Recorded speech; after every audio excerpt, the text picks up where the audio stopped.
دلائل کیسے پیش کی جائیں؟ گفتگو میں صرف نرم لہجہ، نرم الفاظ پہ اکتفا کرنے سے بعض دفعہ مطلوبہ نتائج ہمارے سامنے نہیں آتے۔ اسی لیے تیسرا مرحلہ ہوتا ہے دلائل کا۔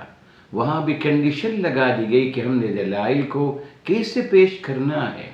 ارشاد باری تعالیٰ ہے وَجَادِلْهُمْ بِالَّتِي هِيَ أَحْسَنُ، آپ بہترین طریقے سے، احسن طریقے سے آپ ان دلائل کو ان کے سامنے پیش کریں۔